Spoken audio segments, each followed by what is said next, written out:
Pronto, estamos sendo gravados. Pessoal, estamos agora sendo gravados para a posteridade. Quem sabe seus netos irão ver esse vídeo no futuro, né?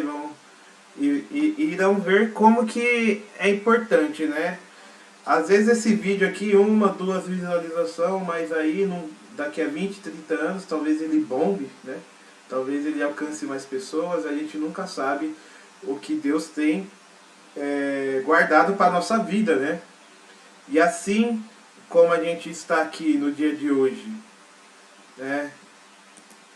Assim como nós estamos aqui no dia de hoje, bem, amanhã nós possamos não estar aqui, certo? Oi, Alan, tudo bom?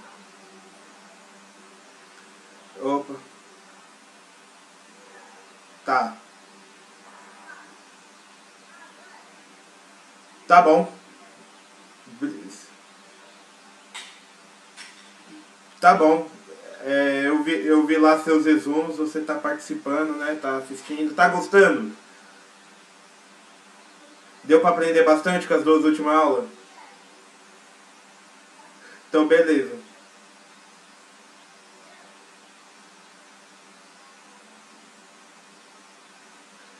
Então, beleza. Então, vamos lá, pessoal. Como eu estava dizendo, hoje nós estamos bem, amanhã a gente não sabe. Então, o dia para a gente escolher seguir a vida de Jesus, seguir os passos de Jesus, é hoje, não é amanhã, né? É hoje. Existe 2 dias que a gente não pode fazer nada em relação. O ontem, a gente não pode voltar no passado e mudar o ontem, certo? Que é o passado, já passou. E o amanhã, porque o amanhã ele ainda não chegou. Então a gente só tem um dia para mudar a nossa vida, que é hoje. Entendeu? É hoje o dia que a gente tem que escolher por Jesus. É sempre hoje o dia que a gente tem que mudar de vida. É sempre hoje o dia que a gente tem que deixar as nossas opiniões erradas e seguir a verdade. É hoje. Porque a gente não sabe se vai ter o ontem, a gente não tem mais. O amanhã não sabemos se teremos. Então é hoje, é agora, tá bom? E nessa pegada, né, de esperança, essa mensagem de esperança, que aí a gente vai começar hoje a vida de Jesus, né? A gente começou, na verdade, a vida de Jesus na aula passada, porque contar a história de Maria é contar a história de Jesus, né? Então, na semana passada a gente viu a infância de Jesus, a gente viu como que Jesus ele cresceu, quem eram os pais de Jesus, né? Você tem ali a figura de São José, que apesar de não ser o pai carnal de Jesus, é o pai de Jesus adotivo, segundo a lei. Ele que ali está lá representando Jesus, está ali como o pai mesmo de Jesus, certo? São José é um santo muito glorioso. Por quê? Porque ele era um santo casto. Tanto ele como a Virgem Maria, os dois eram virgens. E ele assume para o mundo, certo? Ele assume Jesus para o mundo como o pai adotivo de Jesus, né? Então todo mundo pensava que Jesus era filho de José. Mas só a Sagrada Família, só o pessoal ali mais íntimo, sabia do mistério que estava rondando aquela família, né? Que na verdade Jesus ele era o Filho de Deus. Certo? E a gente parou na vida de Jesus quando Jesus se perdeu no templo, né, entre os doutores, né, ali fica um silêncio na Sagrada Escritura. Qual é o silêncio? Desde quando Jesus se perdeu em Jerusalém até a vida pública de Jesus, os 30 anos, ou seja, dos 13 aos 30 anos, ou seja, 27 anos, tem um silêncio sobre a vida de Jesus. O que Jesus fez nesse tempo? O que Jesus fez dos 13 aos 27, dos 13 aos 30 anos de idade, quando ele retorna aqui na Sagrada Escritura? O que aconteceu?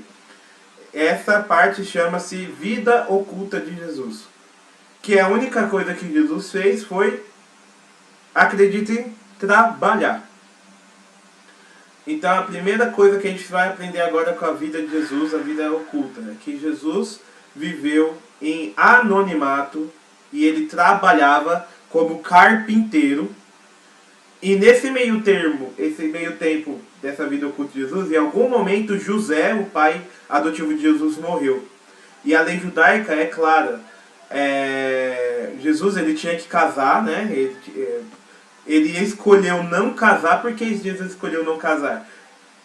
Porque ele não queria abandonar sua mãe, porque ele era filho único. Ok? Jesus não teve irmãos carnais. Jesus ele era filho único. E sendo filho único, Jesus ele não abandonou sua mãe, porque as viúvas em Israel, ou seja, as mulheres que não tinham marido, né, elas eram muitas vezes até abandonadas, né? Então Jesus não abandonou sua mãe, continuou com ela. E também depois a gente vai descobrir que Jesus ele não se casa, porque Jesus ele quer ser um homem totalmente para Deus. Ou seja, não existiria, na verdade, as esposas de Jesus, vamos dizer, Jesus ele quer se casar, mas ele quer se casar comigo e com você. Nossa, Felipe, como assim? Jesus ele quer se casar com a nossa alma. O que é salvar a nossa alma? O que é ir para o céu? Para o céu é quando a gente entra num matrimônio espiritual com Jesus. É quando a nossa alma, em estado de graça, se casa com a alma de Jesus. Certo? Ou seja, não é um sentido carnal, não é um matrimônio, é um sentido espiritual. É como se a nossa alma se casasse com a de Jesus. Ou seja, tem um matrimônio espiritual entre eu e Cristo. Isso que é a salvação também. Certo? Porque assim nós estaremos no céu quando a nossa alma estiver unida a Jesus Cristo, como no matrimônio. Entendeu? É como no casamento. E agora, o texto do Crisma hoje é um texto longo, tá? Então a gente já vai começar. Que é a vida pública de Jesus. Vocês podem estar acessando ele aí no WhatsApp, deixei o texto aí. A gente vai falar agora sobre a vida pública de Jesus. A vida pública de Jesus quer dizer que ele sai desse anonimato de trabalhar na carpintaria, de viver a vida dele lá em Nazaré, recluso, com a sua mãe, trabalhando, fazendo cadeira, fazendo mesa. E Jesus ele vai se revelar para o mundo como o Messias, como o Salvador, aquele que as pessoas tanto esperavam. E ele vai fazer isso através de mensagens, de atos, né? Jesus vai fazer muitos milagres e de muitos sinais, certo? Ou seja, ele vai dar sinais, ele vai falar e vai comprovar que ele é aquele que ele está falando que é, né? Então, a gente vai ver muitos casos aqui. Então, a vida pública de Jesus. Inicia o texto lendo. Na última aula estudamos sobre a vida de Maria em santa infância de Jesus. Nosso Senhor viveu em Nazaré durante 30 anos. Neste tempo viveu uma vida comum, trabalhou na carpintaria de José, cuidou de sua mãe e quando chegou o momento se despediu de seu pai José. Jesus não se casou como comumente faziam os rapazes de idade. Isso responde porque os sacerdotes adotam a regra do celibato para imitar Jesus. Mas Jesus, depois de 30 anos de preparação, em apenas 3 pregará a verdade de Deus que nunca mudará por toda a eternidade. Pessoal, outra coisa também. Por que os padres não casam? Porque os padres eles são solteiros. Eles tentam imitar a Jesus que era solteiro também. Né? Ou seja, exatamente. Tem os padres lá da Igreja do Oriente, mas não é padre que casa, é homem casado que se torna padre, e mesmo assim eles não podem sair muito por aí, entendeu? Isso acontece na Igreja do Oriente.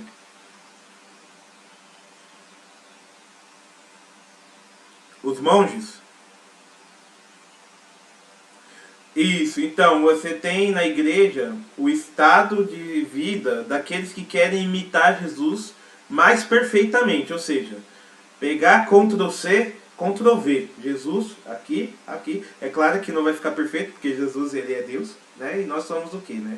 Nós somos humanos, mas com a graça de Deus, a gente vai cada dia mais se assemelhando a Jesus Cristo. Só que os estados de vida da igreja que são celibatários são o estado de vida religioso, né, que é quando você... Talvez você não vai ser padre, né? Ou quando no caso das mulheres, as mulheres não podem ser ordenadas padres, né? Mas elas podem ser religiosas e viver o celibato, assim como Jesus, assim como Nossa Senhora também era celibatária, certo?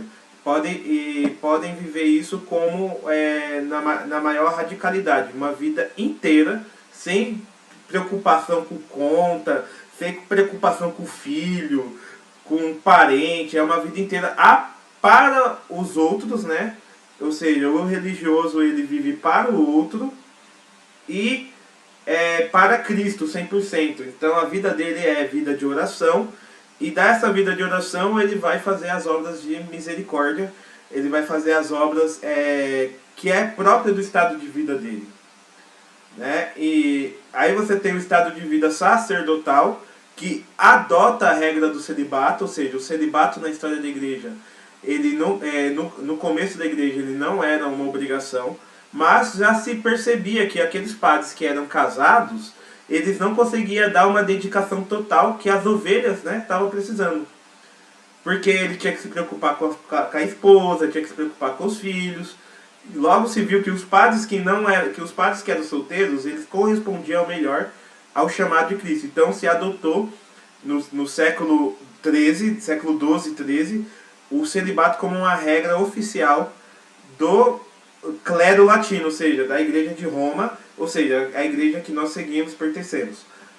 Ok? Mas existem padres casados, ou seja, homens casados que se tornam padres na igreja do Oriente, só que eles têm um ministério muito limitado, eles não podem sair em missão por muito tempo, porque eles têm que ficar perto da sua família, e os padres solteiros eles se tornam bispos, eles acabam tendo mais responsabilidades.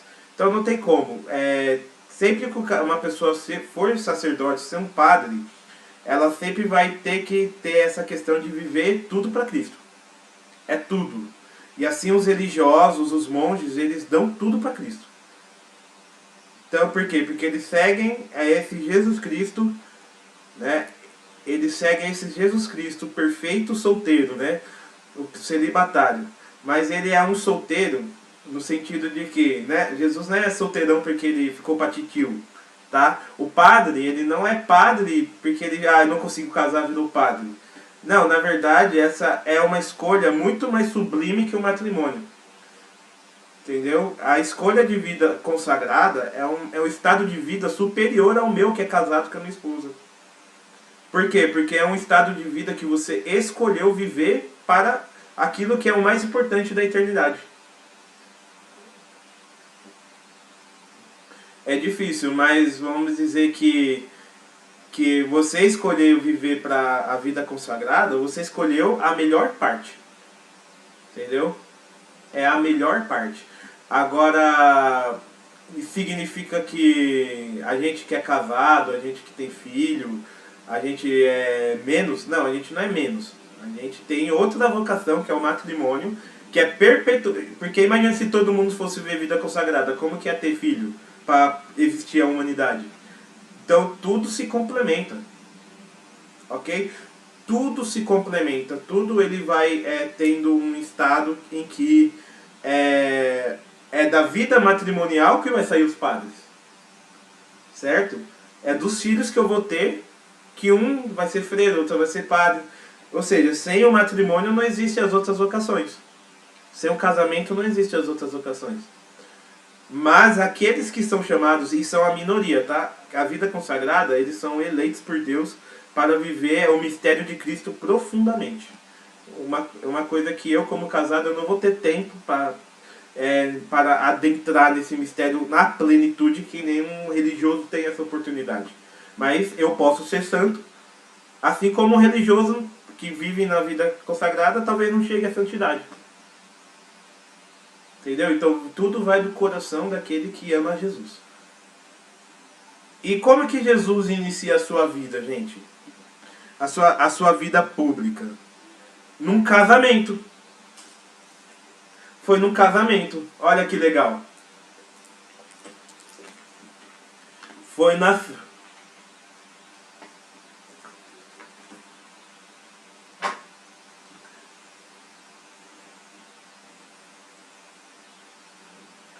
Muito bem.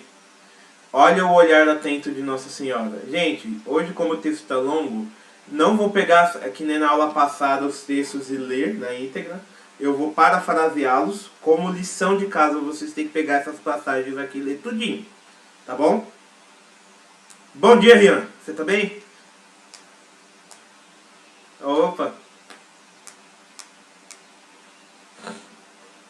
Beleza.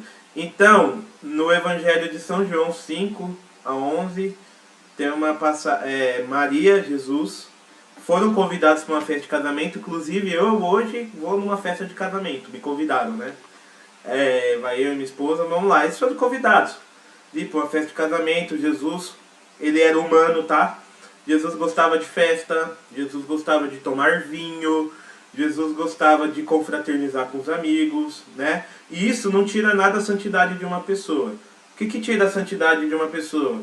É a pessoa ser baladeira, né? Porque aí eu gostar de estar numa festinha, tudo bem. Agora, quando a festa é do Satanás, também não dá, né? Quando a pessoa toma, enche o caneco de vinho, fica manguaça, né? O pessoal chama de pé inchado, né? É o pessoal que bebe é bêbado. Ou seja, o que é... Beber não é pecado, tá, gente?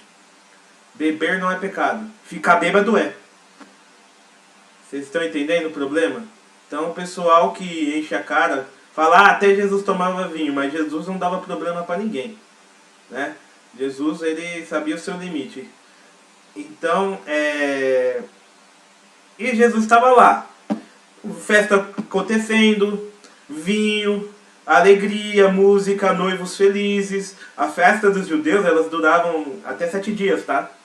Então, o pessoal ia para dormir, acordava festejando, dormia festejando. É 7 dias de festa, né? Só que aí, vamos dizer, chegando ali no terceiro dia, acabou o vinho. Ah, beleza, né? A gente toma outra coisa. Não. Na cultura judaica, vinho é alegria. Faltou vinho na festa, significa que o seu casamento não tem alegria. O seu casamento é um fracasso. É um desastre deixar acabar o vinho. Alguém foi lá, contratou menuzinho, ou foi... Sabe quando tem festa de casamento e você convida 60 e vai 300 pessoas? Né? Foi gente a mais, o pessoal começou a tomar vinho. Aí Maria, ela chega assim para Jesus e diz, então, né, filho, acabou o vinho, né? Aí Jesus meio que falou assim, e o que eu tenho a ver com isso? Né? Eles que se virem, ué. Não, filho. Maria já deu aquela olhada assim para Jesus. Não, você vai ter que fazer alguma coisa, tu tem poder. Então, Maria, ela percebe que falta o vinho, ela chama os servos da festa e fala assim, ó, fazei tudo o que ele vos disser. Engraçado, fazei tudo o que ele vos disser é as últimas palavras que Maria vai dizer na Bíblia. Ela não vai falar mais depois. Ela vai aparecer, ela vai estar ali, ela vai estar presente. Mas quando ela fala, fazei tudo o que ele vos disser, Maria, ela se recolhe, ou seja, ela se esconde para que seu filho apareça. Olha, essa aula de hoje está cheia desses ensinamentos. Tá? Então, fazei tudo o que ele vos disser. Então, os servos foram lá, Jesus instruiu eles, mandou encher dois potes gigantes de água, vamos dizer, tinha 15 litros em cada, vamos dizer, 30 litros, e mandou pegar a água que estava nos barris e levar para o mestre-sala provar. Quando o mestre-sala provou, a água já tinha se transformado em vinho, e não só um vinho, o melhor vinho de todos. Então, qual que é o ensinamento disso? Vamos ler o que diz aqui. Ao dizer, fazei tudo o que ele vos disser. Vamos lá. Ao dizer, fazei tudo o que ele vos disser, Maria inicia a vida de Jesus.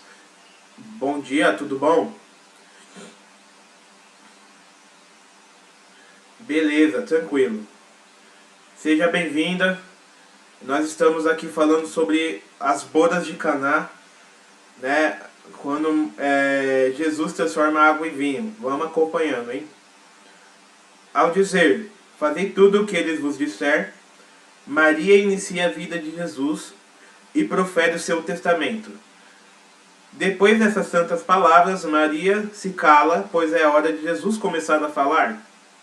Jesus é obediente à sua sagrada mãe, e mesmo que humanamente achava que não era sua hora, Jesus obedece, e assim com o mandato de Maria, Jesus inicia a sua vida pública. O primeiro sinal de Jesus é falado assim pelo Catecismo da Igreja Católica. Então o que a igreja tem a dizer sobre isso que a gente acabou de falar? Porque o Felipe pode ter várias opiniões legais, mas o que é a minha opinião? O que é a sua opinião? Eu quero saber a opinião de 2000 anos de sabedoria da igreja. É isso que a gente vai ler agora. Catecismo da Igreja Católica. Vocês já adquiriram, gente? Tem que adquirir, gente. Vamos adquirir. Catecismo da Igreja Católica. O número é 1613. No umbral de sua vida pública, Jesus realiza o seu primeiro sinal a pedido de sua mãe. Por ocasião de uma festa de casamento, a igreja atribuiu uma grande importância à presença de Jesus nas bodas de Caná.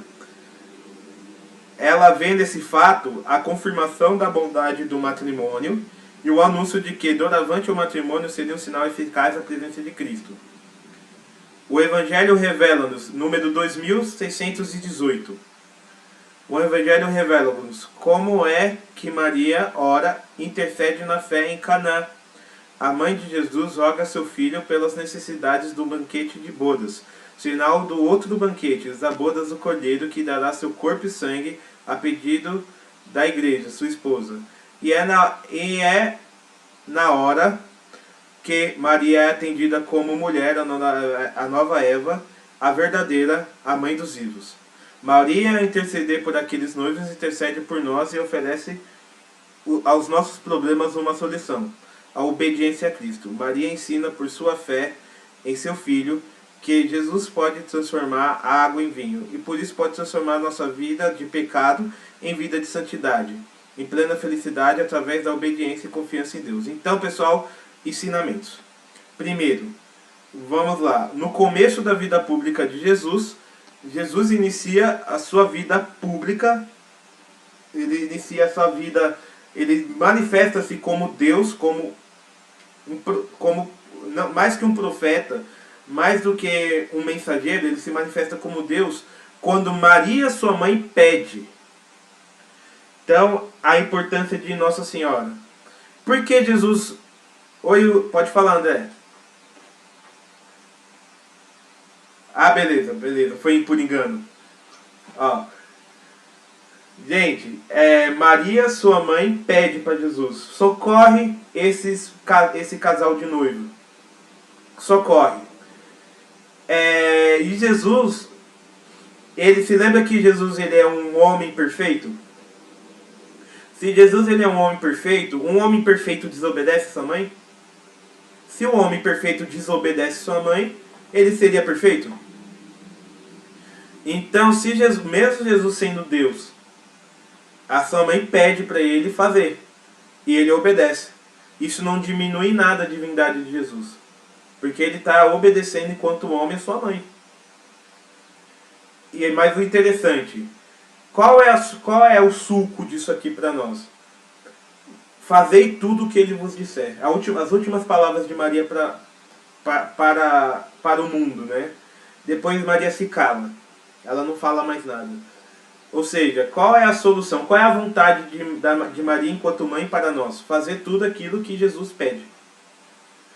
Então, Maria nos ensina a obediência a Deus. Né? Se eu fosse anotar no caderno alguma coisa, eu ia anotar isso. Maria nos ensina a obediência a Deus. Fazei tudo o que ele vos disser. E mesmo parecendo impossível, Maria intercede, ela leva os problemas dos outros para Jesus. E aquilo que parecia impossível, acabou o vinho, se transforma numa abundância de vinho e do vinho da melhor qualidade. O que Maria, outro ensinamento, aquilo que é impossível para nós, pela intercessão da Mãe de Deus, ela pode, através da intercessão dela, Jesus pode pegar a nossa falta de vinho e transformar em vinho. Pode pegar a nossa água, vamos pensar nas águas da nossa vida, o nosso pecado, as nossas dificuldades, as nossas... tanta água suja. Pensa na água mais podre da sua vida. A nossa vida passada. Quantas pessoas não gostam de falar do seu passado porque usou e abusou, fez um monte de coisa, mas vamos dizer, a água do seu passado, a água do seu pecado, a água da sua existência, a depressão, a tristeza, Nossa Senhora leva Jesus e Ele vai transformar essa água em vinho, vai transformar em alegria. Então nessa passagem também fala também sobre a intercessão, a mediação, a Nossa Senhora medianeira das graças, ou seja, ela pega os rogos, as necessidades dos seus filhos e leva a Jesus para que Jesus possa estar cuidando. Também, essa passagem das bodas de Caná, né, fala de como que Jesus ama o matrimônio. Não é à toa que o primeiro milagre de Jesus é feito num matrimônio e num banquete, né?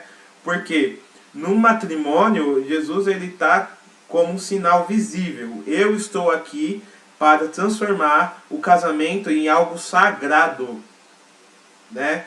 E Jesus ele não vai abandonar aqueles que escolheram casar, né? Então, por que tantos casamentos dão errado hoje? Pessoas que casam, separam, tudo mais. Porque não colocaram Jesus no centro do seu casamento. Certo? Como esses noivos, as bodas de Caná, eles tiveram a ajudinha ali de Nossa Senhora, colocaram Jesus no centro do seu casamento. E Jesus também estava num banquete, né? Esse banquete, ele é um sinal também do banquete eterno que nós teremos com Jesus no céu. Se lembra que eu falei que Jesus ele não se casou com nenhuma mulher porque ele quer se casar com você? Opa, tá me estranhando, Felipe? Não é um casamento homem com homem, não é isso que eu estou falando. Jesus quer se casar com a sua alma, é um casamento espiritual. Ou seja, e o casamento espiritual que Jesus quer ter conosco é justamente que Ele quer a salvação da nossa alma. O céu é como se a gente fosse esposo, nossa alma fosse uma alma esposa de Jesus, né? E ela vai se casar com Jesus quando a gente vai viver uma felicidade eterna, né? E para isso, Nossa Senhora nos ajuda. Ela nos leva até Jesus. A alma esposa perfeitíssima, quem teve a alma que mais foi perfeita com a de Jesus foi a de Nossa Senhora. Ela teve uma alma esposa. Quem são os monges e os padres? Por que eles não se casam? Porque eles se casam com Jesus. Entendeu? Os monges e os padres, eles usam a aliança no dedo esquerdo, eles são casados. Eles não são solteiros não, são casados. Mas eles são casados com o Criador, com Deus, né? Ou seja, agora vamos lá. O batismo de Jesus no Jordão, né? É interessante essa segunda parte da vida pública de Jesus. Jesus ele sai das bodas de Caná. E aqui essa passagem ela tem no Evangelho de Lucas, no Evangelho de Mateus, certo? Basicamente, Jesus se apresenta a João para se batizar. Estou lendo o texto, tá, gente? Assim como Maria nas bodas de Caná, João se cala e reconhece o Cordeiro de Deus que tira o pecado do mundo. Jesus não precisava se batizar, pois era Deus, mas assim quis, pois para dar exemplo, ele se faz batizar para nós entendermos o mistério batismal. Pelo batismo somos adotados como filhos de Deus. Eis meu Filho muito amado, e recebemos o Espírito Santo, que no Evangelho é representado por uma pomba. Então vamos lá, Jesus ele se revela nas bodas de Caná. Seu primeiro milagre público é transformar água em vinho. Enquanto isso, seu primo, se lembra da aula passada quando a gente falou de Maria que visita sua prima Isabel, Isabel estava grávida de quem? De João Batista. Certo? E João Batista, ele nasce como logo ele começa a viver sozinho, porque Santa Isabel e São Joaquim já eram idosos, então logo eles morrem. E João Batista ele vai para o deserto. No deserto ele começa a viver uma vida de penitência, certo? De mortificação. Tanto que qual que era o alimento dele? Era grilo, ele comia grilos, comia mel silvestre, ou seja, era uma vida muito difícil. Só que ele começou a ir ao Jordão, no Rio Jordão, e a chamar os judeus, porque ele se via como aquele que estava preparando a vinda do Messias. Né? Ou seja, ele é aquele que prepara as pessoas, ou seja, ele faz as pessoas se batizarem, batismo de penitência, para que elas tenham o coração disposto para receber o Messias. Muitos achavam inclusive que João era o Messias. Ok? João tinha seus discípulos, mas um dia Jesus aparece ali no Rio Jordão. Quando Jesus aparece no Rio Jordão, Jesus pede para João, né? Batiza-me, né? Quando Jesus aparece, ele para tudo que está fazendo, aponta para Jesus e fala: eis o Cordeiro de Deus, eis aquele que tira o pecado do mundo, né? Aí o povo olha assim e ele fala assim: olha, esse aqui é de Messias, eu sou só o mensageiro, eu só estou preparando vocês para esse aqui que está chegando agora. Quando Jesus ele chega, ele pede para ser batizado. João, ele fala: eu vou batizar você, você é Deus, você que tem que me batizar. Mas Jesus insiste, então João vai lá, batiza Jesus. Jesus ele não precisava ser batizado, né, porque ele é a fonte da graça do batismo. Mas por que Jesus ele pede para ser batizado? Porque quando Jesus ele é batizado, ele santifica todas as águas do mundo. Ou seja, as águas, quando a gente é batizado, eu, você, as águas elas nos purificam pela graça de Deus do pecado de Adão e Eva. Certo? Nós somos ali adotados como filhos de Deus. Certo ou errado? Agora, quando Jesus se batiza, as águas do mundo são santificadas por ele, da qual a água se torna um objeto, vamos dizer, se torna uma matéria digna para que a gente possa ser batizado. Então vamos lá.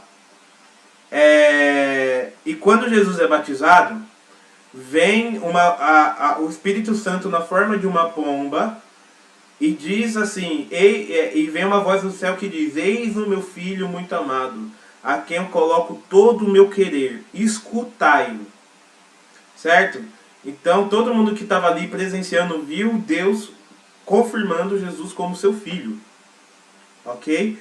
E também essa mensagem que diz o seguinte para nós: nós somos filhos amados de Deus. Então no dia do nosso... Todo mundo aqui é batizado? Alguém aqui vai se batizar? Quem aqui não é batizado? Todo mundo, né? Então no dia que o sacerdote jogou a água do batismo sobre sua cabeça, Deus do céu diz: eis o Rian Augusto, o meu filho muito amado. Eis a Milena, a minha filha muito amada. Eis o André, eis a Kelly, eis o Felipe, meu filho, minha filha muito amado. Então naquele momento, o que o batismo faz com a gente? Ele nos tira do pecado de Adão e Eva e Deus ele nos adota. Nós se tornamos filhos de Deus ali, naquele momento. Então, olha o que diz o Catecismo, 535. O início da vida pública de Jesus é o seu batismo por João no Rio Jordão. João pregava um batismo de penitência em ordem à remissão dos pecados. Uma multidão de pecadores, publicanos e soldados, fariseus, saduceus e prostitutas vinham ter com ele para que os batizasse. Então aparece Jesus. O batista hesita, Jesus insiste e recebe o batismo. Então o Espírito Santo, em forma de pomba, desce sobre Jesus e uma voz do céu proclama: este é meu filho muito amado. Tal foi a manifestação, epifania, de Jesus como Messias de Israel e Filho de Deus. Jesus anuncia o batismo para os pecadores e pedia penitência. Era um batismo de perdão e acolhimento, pois não importa o nosso pecado. Se nos arrependemos e fazemos o propósito de não repeti-los, Deus os perdoará e contará no número de seus filhos adotivos. Então, Catecismo da Igreja Católica 1223. Todas as prefigurações da antiga aliança encontraram sua realização em Jesus Cristo. Ele começava a sua vida pública depois de ser feito batizado por São João Batista no Jordão. E depois da sua ressurreição confere essa missão aos apóstolos. Ide, pois, fazei discípulos em todas as nações, batizando-os em nome do Pai, do Filho e do Espírito Santo, a cumprir tudo o que vos mandei. A igreja tem o mandato de administrar o batismo, tá bom? Então, em outras aulas, a gente vai falar sobre os sacramentos e a gente vai pegar o batismo e esmiuçar mais. Então, vamos lá. O batismo de João é o batismo de arrependimento. Então, vinha para ele fariseus, saduceus, religiosos, conhecedores da lei. Mas quem vinha também? Bêbado, prostituta, sei lá, vamos imaginar hoje, o cara do jogo do bicho, político. Porque todos esses que eu falei, os pecadores públicos, eles eram mal vistos pela sociedade. Era meio difícil eles se salvarem, eles não tinham muito o que fazer por eles, eles eram pecadores graves. De repente surge um cara vestido de pele de camelo, João Batista, dizendo que se eles se batizarem e largarem a vida errada deles, eles vão ter lugar no reino do Messias que está chegando. Gente, fez fila de gente querendo se batizar por João, porque todos eles queriam sair da vida errada.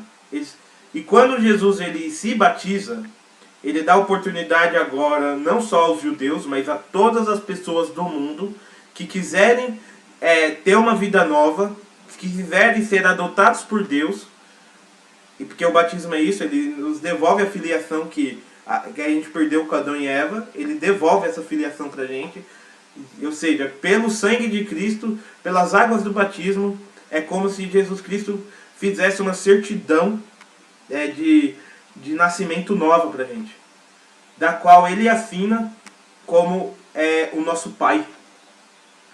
Ou seja, antes como que era a nossa certidão? Tá lá, André Ruiz. Quem é o dono dele? Tá lá, Satanás. Por quê? Por causa do pecado de Adão e Eva. Aí o batismo vem, rasga essa velha certidão e faz uma nova. Quem é o pai dele? Deus. Que graça, gente. No dia do nosso batismo, a gente deixou de ser servo do pecado, servo de Satanás, para se tornar servo de Deus. Para se tornar não só servo de Deus, mas filho de Deus. E quando a gente se torna filho de Deus, claro, temos a liberdade, a gente pode ainda abandonar a Deus, a gente pode ainda escolher a vida errada. Tanto que após o batismo a gente não vira um escravinho de Deus.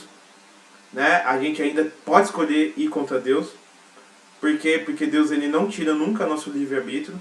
Mas sempre que a gente quiser se arrepender, Deus ele vai ter um caminho da graça para que a gente possa se arrepender. Então, o batismo de João, ele coloca as pessoas para se arrepender. Agora, o batismo de Cristo, que é o batismo da igreja, que é um mandato que ele passa para os seus apóstolos, quando Cristo ele vai subir aos céus, depois que ele ressuscita, ele deixa à igreja, os apóstolos, uma missão: ide e batizai todas as nações, para que essas nações conheçam a Jesus. Me conheçam. Então, ide e batizai todas as nações, em nome do Pai, do Filho e do Espírito Santo. Então, o que a igreja faz? A igreja, quando ela chega num território novo, o que a igreja faz quando a igreja chega num território que nunca ouviu falar de Jesus Cristo? Ela começa a pregar e batizar as pessoas. Vocês conseguiram entender? Então, a igreja começa a batizar as pessoas. Para quê? Para fazer novos filhos de Deus no mundo. Felipe, significa que quem não é batizado não é filho de Deus? Gente, aqui é uma parte, para falar bem a verdade, quem não é batizado é criatura de Deus, mas não tem um vínculo de filho, tá? É o batismo que dá a filiação. Mas e se fosse Adão e Eva? Todos os seres humanos seriam filhos de Deus? Sim, todos os seres humanos seriam filhos de Deus. Mas quando Adão e Eva pecaram, a natureza humana perdeu a filiação. Ou seja, a gente perdeu o vínculo paterno que Deus tinha com a gente. E é por isso que Jesus Cristo vem dar a vida por nós, para que pelo sangue dele nós voltássemos a ser, Deus ele nos adotasse. Ou seja, quando Deus olha para nós, ele não vê o nosso pecado. Ele está vendo o quê? O sangue de Cristo que vai mudando a nossa vida. Quando ele vê em nós o sangue de Cristo e a conversão que o sangue de Cristo gerou em nossa vida, a nossa mudança de atitude, Deus ele vai ver o sangue do Filho dele, o Filho único e legítimo de Deus é Jesus, tá? Vai ver o sangue do seu Filho em nós e ele vai falar: esse aqui pertence ao meu filho, então me pertence, eu vou adotar. Né? Então a gente está na filiação de Deus. E qual que é a importância disso, Felipe? A gente pode entrar no céu, gente. O céu é somente para aqueles que são filiados com o sangue de Jesus Cristo. Ou seja, sem o batismo a gente não consegue entrar no céu. Ok? Então é necessário para a salvação o sacramento do batismo. Depois a gente vai ver os casos e aqueles que não conseguem se batizar, e aqueles que nunca ouviram. Aí são casos, eu estou falando a regra, não estou falando via de regra. Via de regra tem casos que a misericórdia de Deus entende, né? Que a pessoa não conseguiu, tudo mais. No caso que a pessoa nasceu numa religião que nunca ouviu falar de Jesus Cristo. Aí tem outro parâmetro para a gente julgar, entendeu? Tem outro parâmetro. Mas eu estou falando para nós, cristãos. Alegremos-nos que nós vivemos num país cristão e nós temos acesso ao nosso Senhor Jesus Cristo e a sua doutrina. Então não tem desculpa, temos que nos batizar. E se você conhece alguém da sua família que não é batizado, fale do batismo com muito amor para que ela seja batizada, né? Para que ela possa também ter essa filiação. Agora a gente vê como que muitas pessoas atrasam o batismo dos seus filhos ou nem batizam os seus filhos, dizendo o seguinte: quando o meu filho crescer, ele vai escolher se vai ser batizado ou não. Quando é ele que vai decidir, mas ao mesmo tempo a gente não fala: olha, meu filho ele vai ser vacinado só quando ele crescer, ele que vai decidir ou não. Meu filho vai se matricular na escola só quando ele crescer, ele que vai escolher se vai estudar ou não. Não, tem decisões que somos nós que tomamos, nós como pais, porque a gente quer o melhor dos nossos filhos, certo? Nenhuma criança vai querer tomar uma injeção por livre e espontânea vontade, certo? Então é por isso que os pais batizam as crianças. Por quê? Porque querem desde cedo que seu filho tenha a graça para se tornar semelhante a Cristo e ter o vínculo com Deus. Porque é o melhor para os nossos filhos. Certo? Quando a gente for falar dos 7 sacramentos, a gente pode falar um pouco sobre a história do sacramento do batismo e por que se batizam as crianças. Só não vou falar aqui agora, porque é pouco tempo que nós temos. Então, o terceiro momento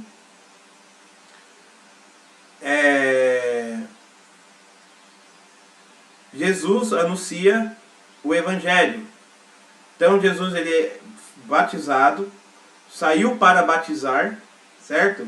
E agora ele vai anunciar para que ele veio para os 4 cantos do mundo. Eu vi que deu uma travada na minha câmera, vocês estão escutando o meu áudio bem? Beleza. Então vamos lá. Jesus anuncia o Evangelho. Engraçado, Jesus ele fica 30 anos oculto, sem aparecer direito. Tudo que Jesus falou e fez, ele fez em 3 anos, dos 30 aos 33. Interessante, né? 30 anos vivendo na humildade e no silêncio.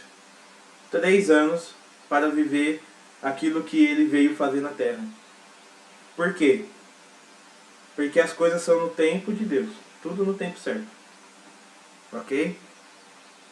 Jesus anuncia o Evangelho. Jesus inicia 3 anos de vida pública, onde ele pregará a mensagem da salvação à humanidade e chamará a humanidade à conversão. Jesus escolhe 72 discípulos, dos quais desses 72, 12 serão apóstolos. Ok? Então, é uma citação aqui da Escritura, Jesus escolhe os 12. Então, Marcos 16 diz: escolheu estes 12, Simão, a quem pôs o nome de Pedro, Tiago, filho de Zebedeu, e João, seu irmão, as quais pôs o nome de Boanerges, que quer dizer filhos do trovão. Ele escolheu também André, Felipe, Bartolomeu, Mateus, Tomé, Tiago, filho de Alfeu, Tadeu, Simão, o zelador, e Judas, o Iscariotes, aquele que o entregou.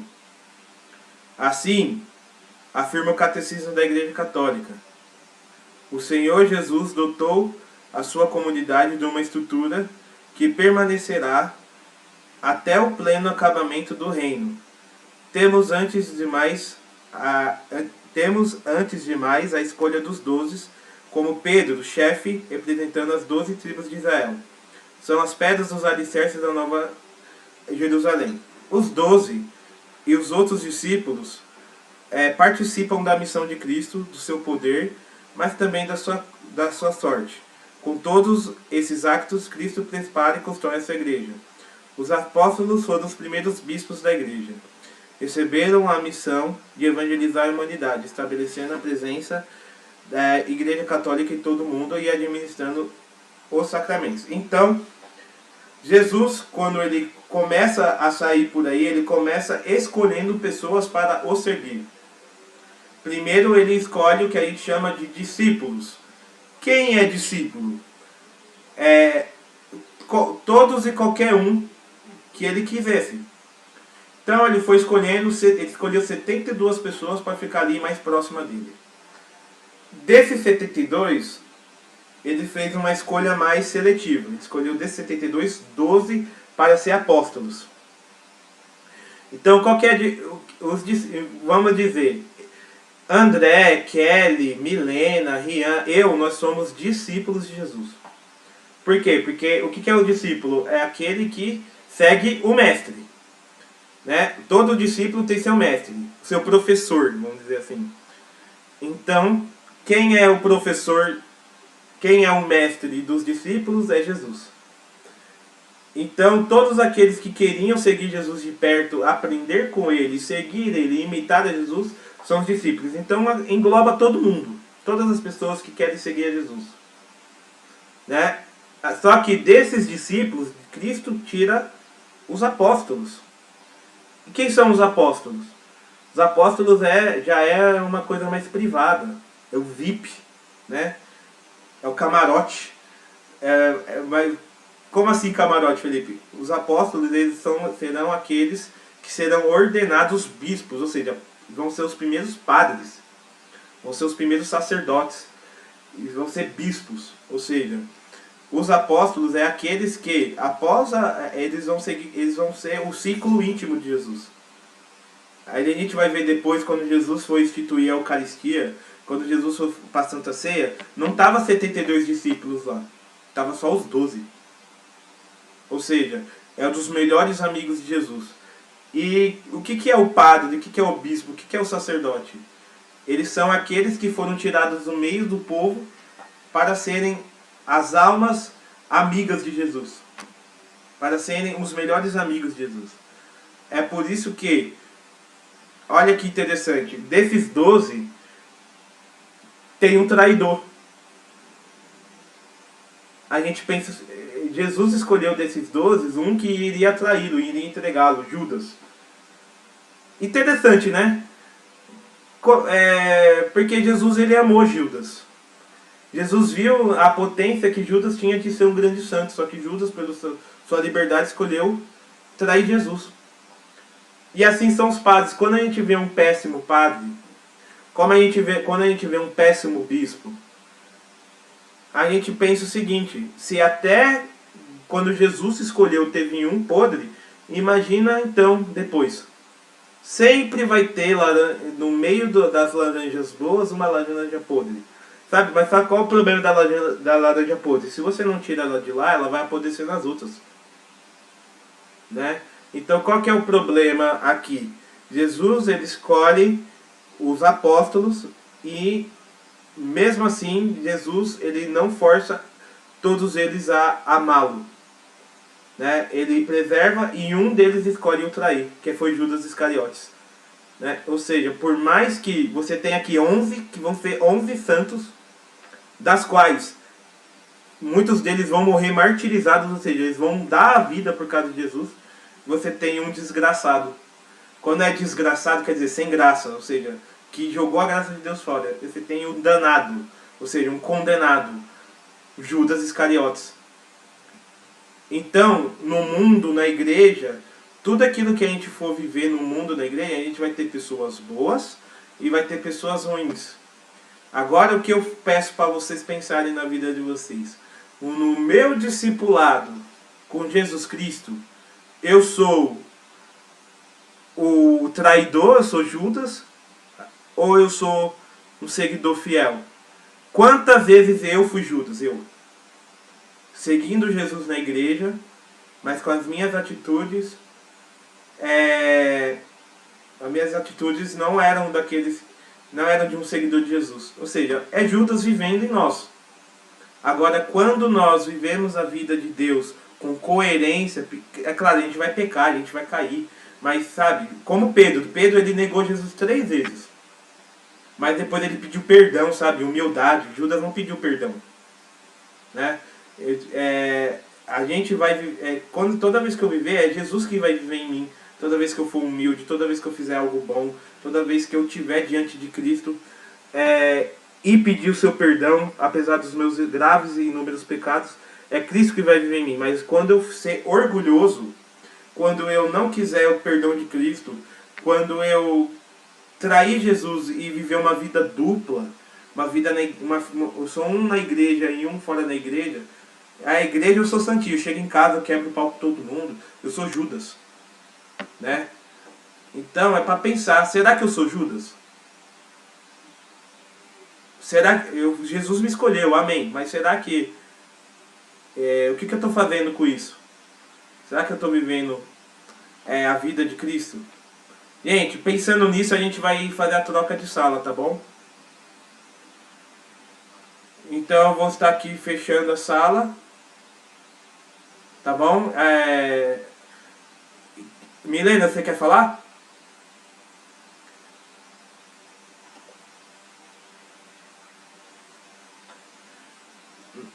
Não, ele na verdade ele não teve um arrependimento, ele teve um remorso, que é diferente.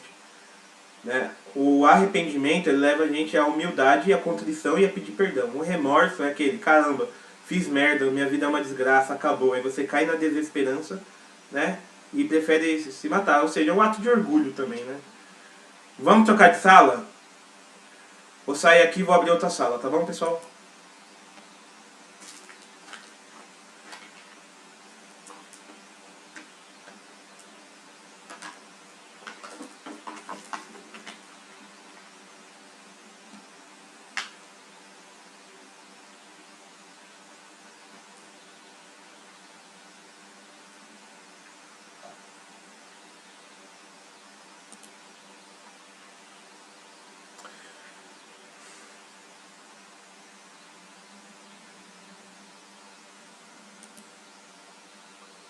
Pai nosso que estás no céu, santificado seja o vosso nome. Venha a nós o vosso reino, seja feita a vossa vontade, assim na terra como no céu. O pão nosso de cada dia nos dai hoje. Perdoai as nossas ofensas, assim como nós perdoamos a quem nos tem ofendido. E não nos deixeis cair em tentação, mas livrai-nos do mal. Amém. Pai nosso que estás no céu, santificado seja o vosso nome. Venha a nós o vosso reino, seja feita a vossa vontade, assim na terra como no céu. O nosso cada dia nos dai hoje, perdoai as nossas ofensas, assim como nós perdoamos a quem nos tem ofendido. Não nos deixeis cair em tentação, mas livrai-nos do mal. Amém.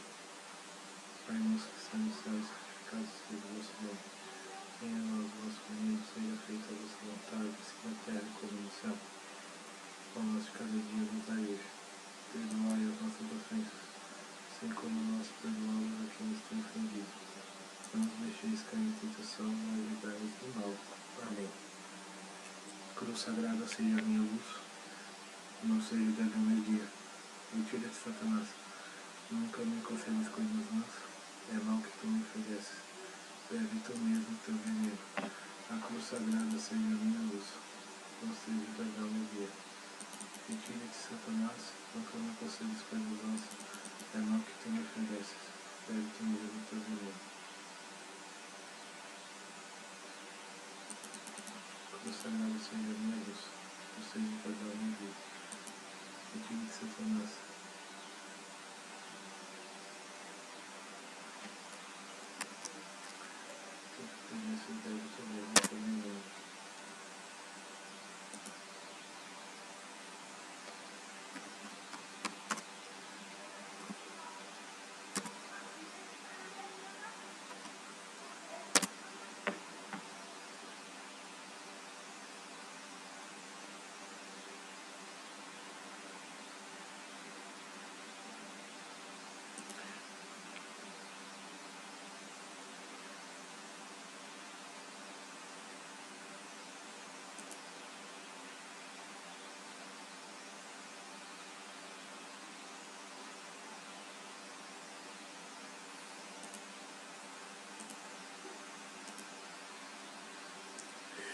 Então, retornando aqui à nossa aula, vocês estão conseguindo acompanhar? Alguma dúvida, pessoal?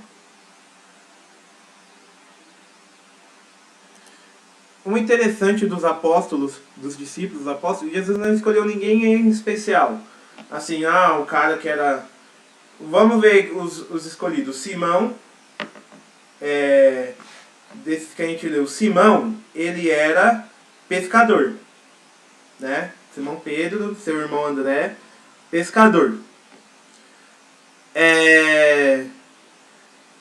Tiago, filho de Zebedeu, João, vamos ver, não eram pessoas normais, viviam uma vida normal. Não tinha tipo, um igual aqui intelectual, nossa, o cara é da hora. Não, muitos deles não sabiam nem ler. E aí que é interessante que eles não sabiam nem ler nem escrever, e eles vão escrever cartas da Bíblia depois. Né? Pedro, ele não sabia ler, mas ele vai escrever as cartas de São Pedro depois. Pedro 1, Pedro 2. Mateus, ele era um cobrador de impostos, pecador público, porque na época, isso, Lucas médico, ou seja, pessoas, dia a dia você tinha aqui grandes pecadores. O mais inteligente e culto de todos era Judas Iscariotes. Ele era tão bom, ele era responsável, ele que guardava o dinheiro dos apóstolos. Né? E ele era o ladrão. Ele era o inimigo. Ou seja, quando Cristo escolhe, ele não está olhando o seu currículo para ver se você estudou em Harvard. Né? Ele olha o seu coração. Entendeu?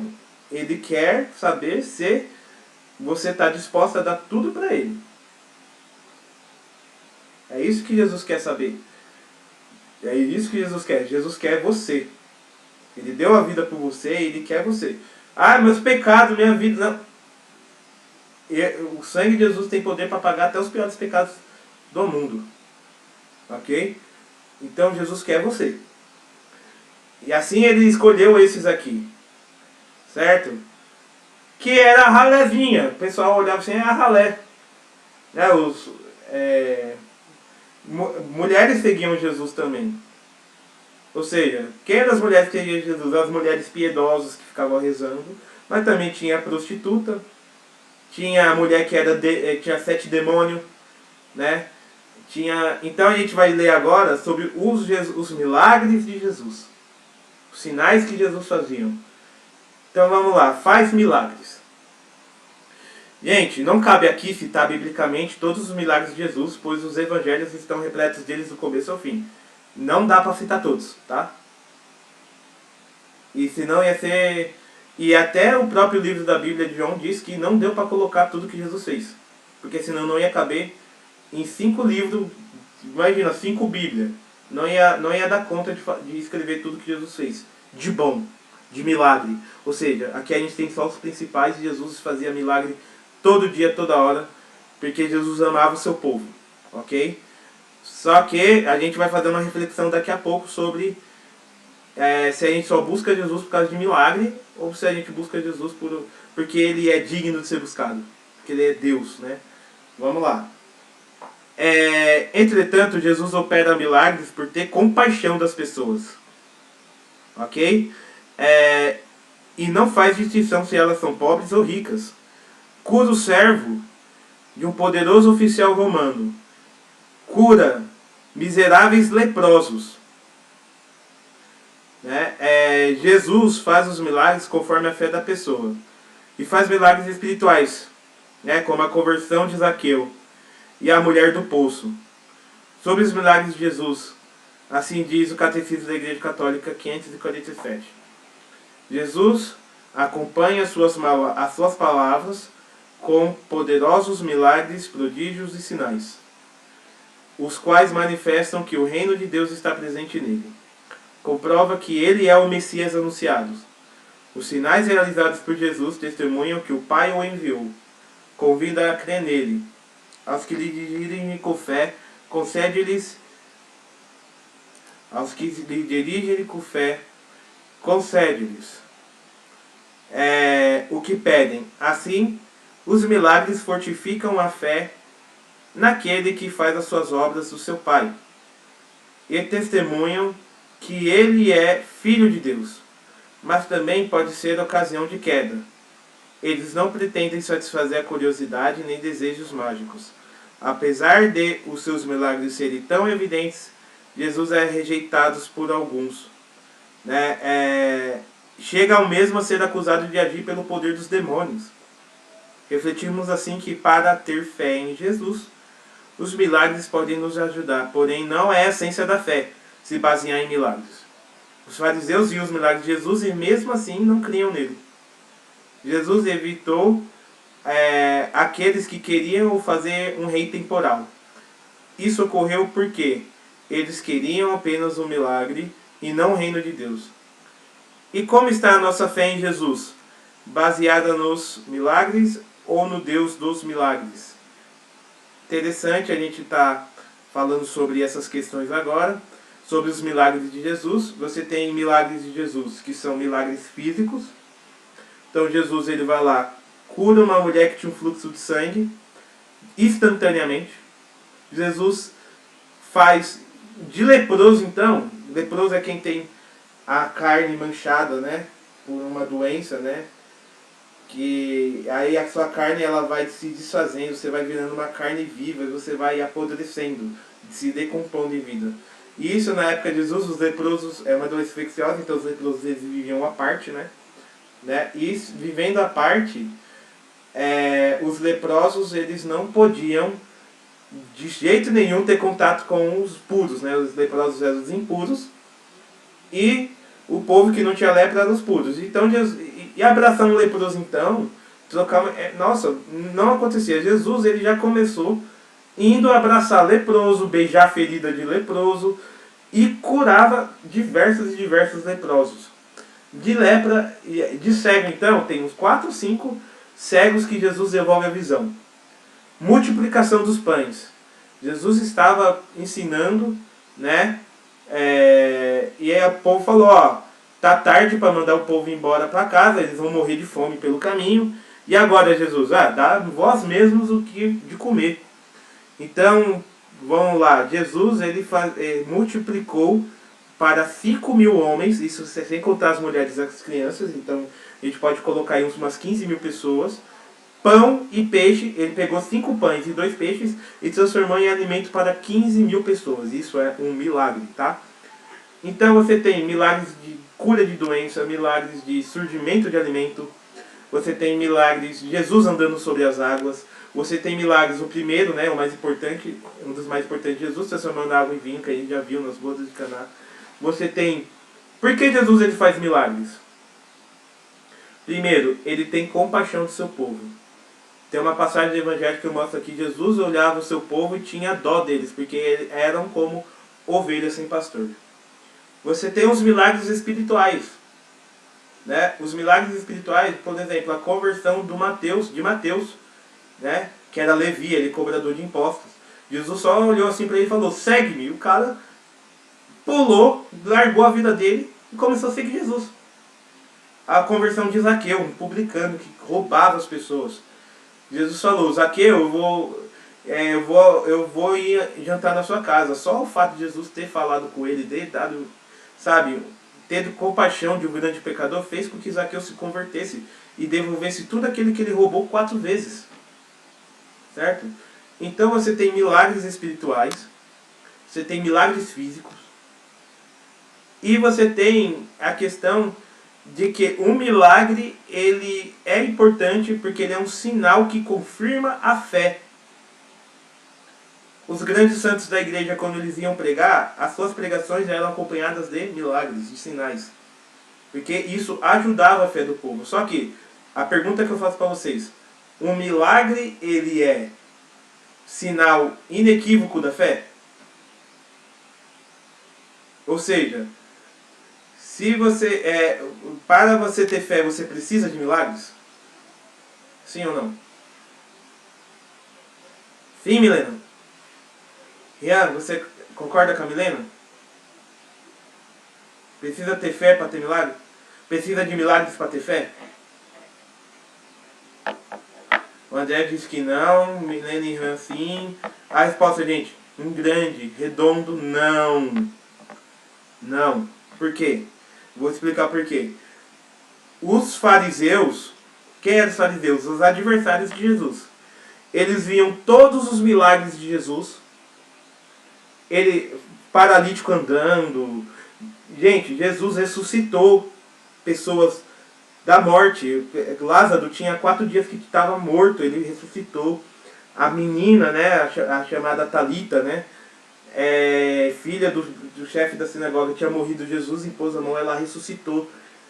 Uma viúva que levava seu filho em cortejo. Imagina, você está lá num velório, o pessoal levando o caixão, Jesus para o velório, para o cortejo e ressuscita aquele menino. Eles levantam do caixão e saem andando.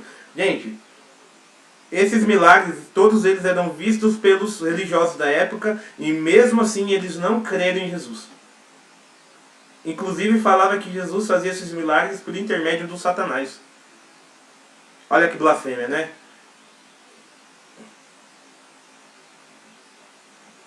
Nata. Ah, sim. Aí sim. É que eu tô falando. O milagre em si, ele é somente um sinal. Mas, se você não tem fé, pode acontecer o milagre que for na sua frente. Você não vai crer. Ou seja, agora sim, para acontecer um milagre, você tem que ter fé. Então Jesus sempre pergunta: você tem fé que isso pode acontecer? A pessoa fala sim, né? Então ele vai lá e cura.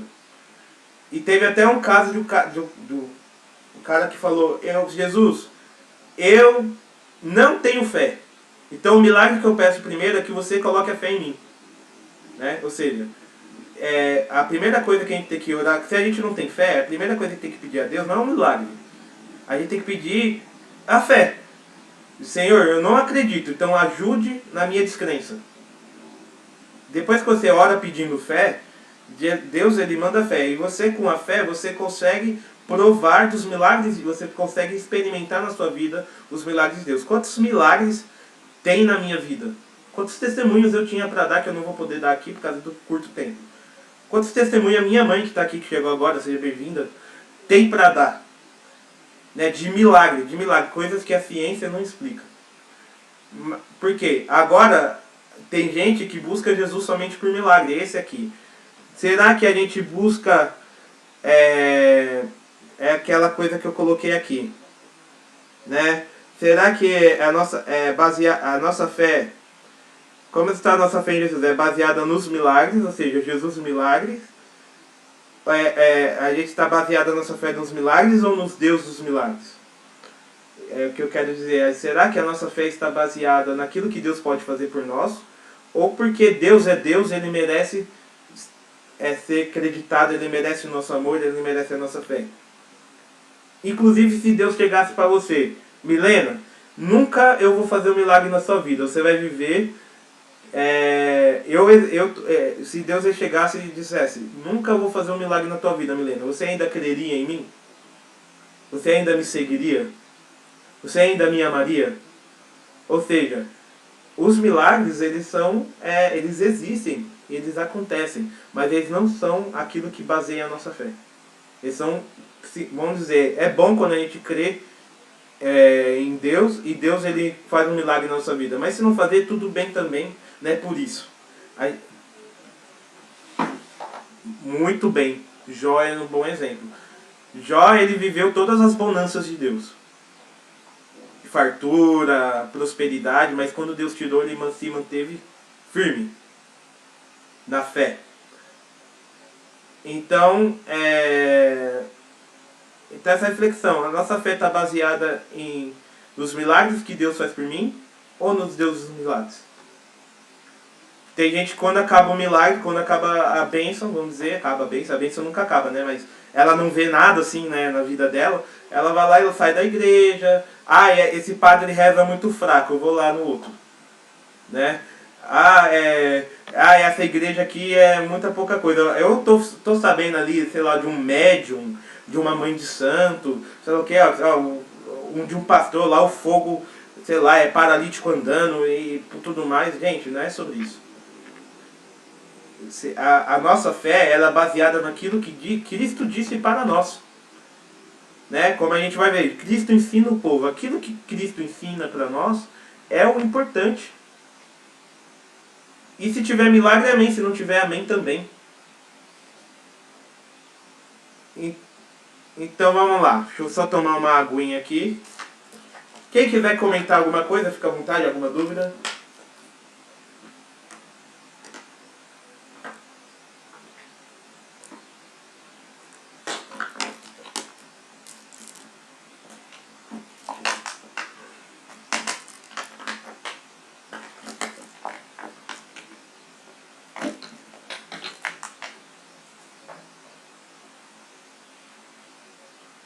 Exatamente isso que a Sônia falou.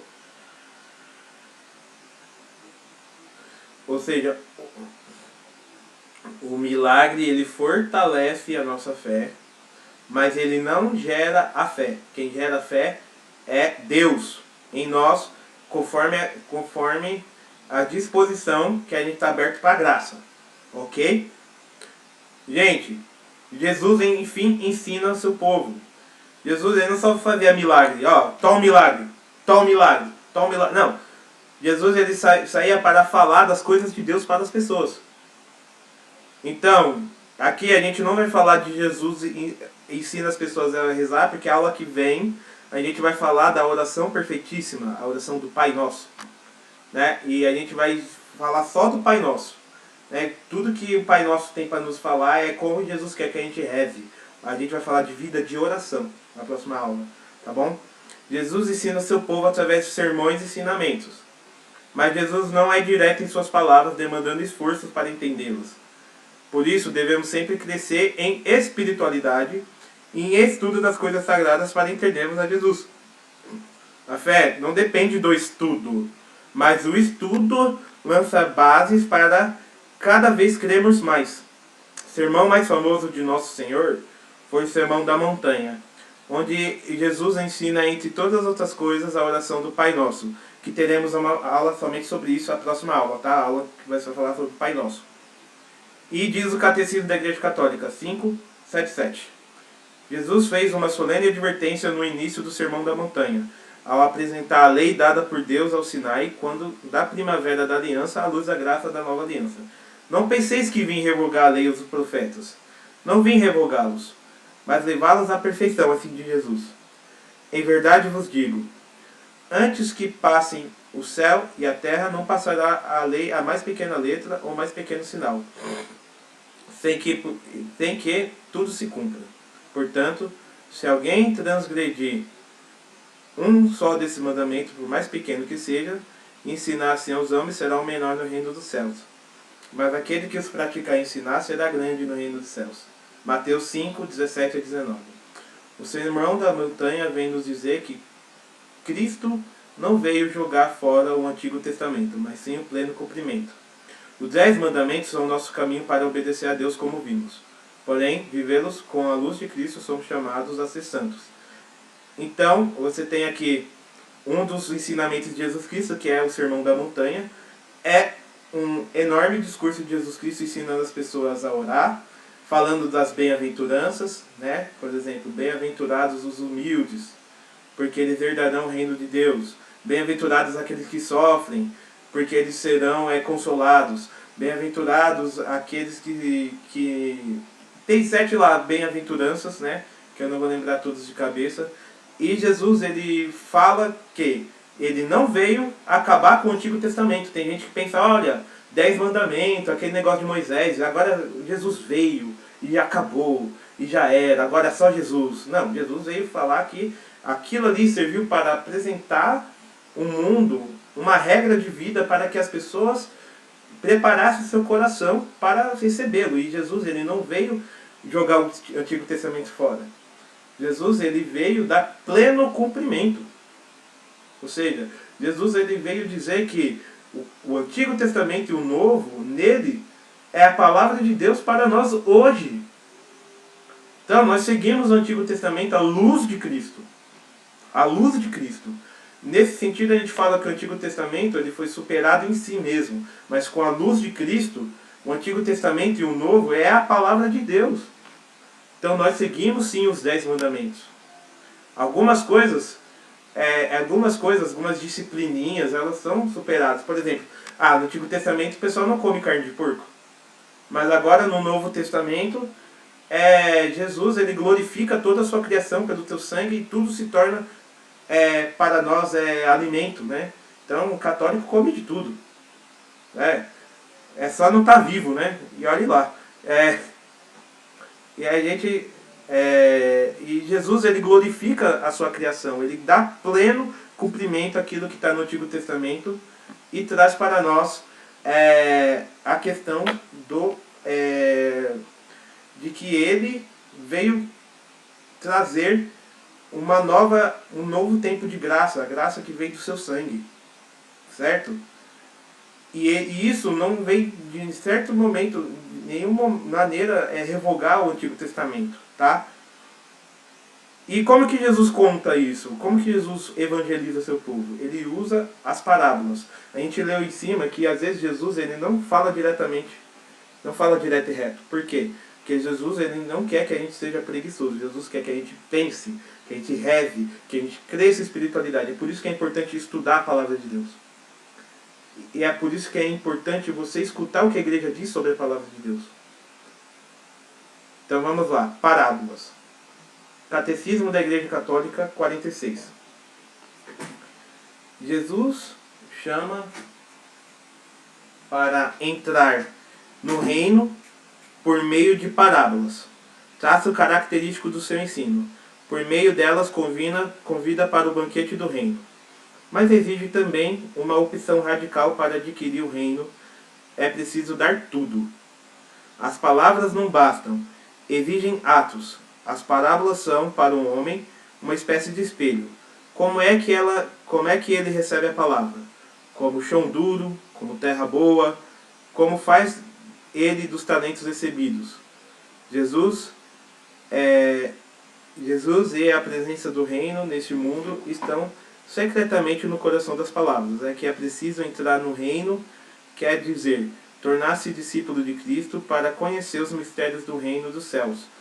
Para os que ficam fora, tudo permanecerá enigmático. Então, Jesus ele usa das palavras porque é até didático, né? Quando a gente quer ensinar alguma coisa para os nossos filhos, por exemplo, não aceitar falar com estranhos.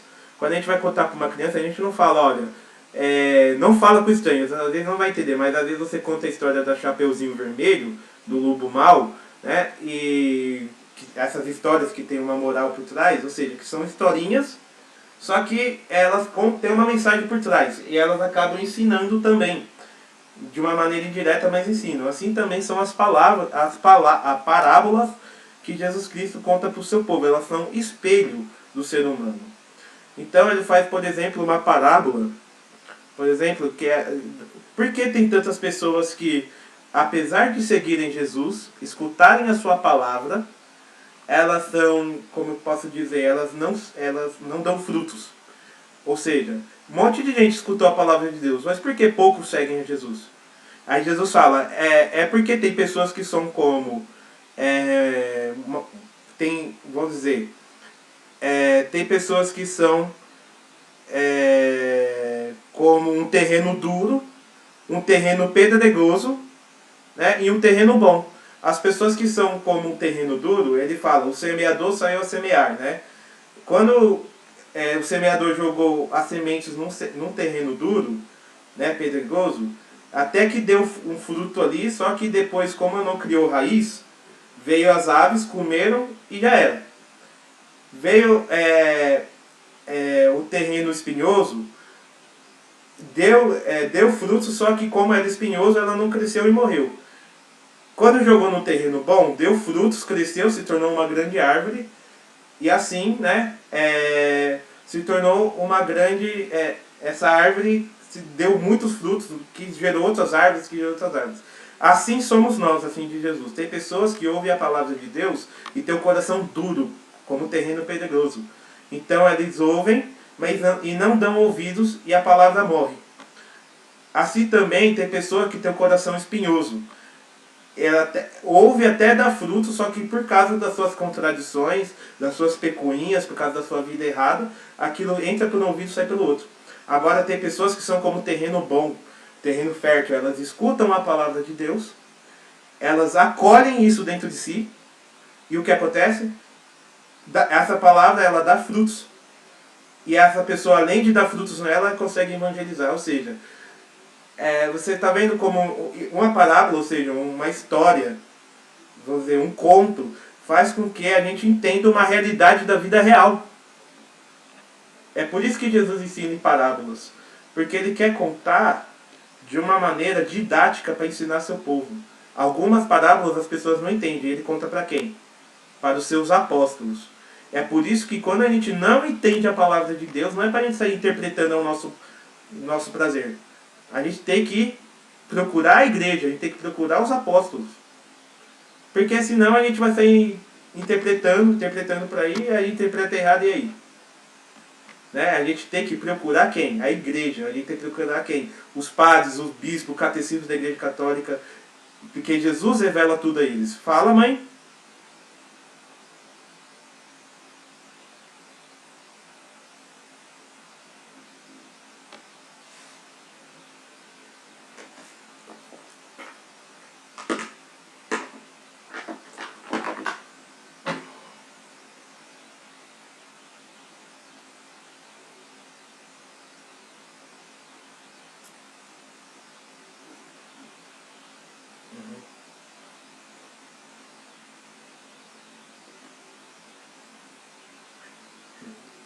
Perfeito.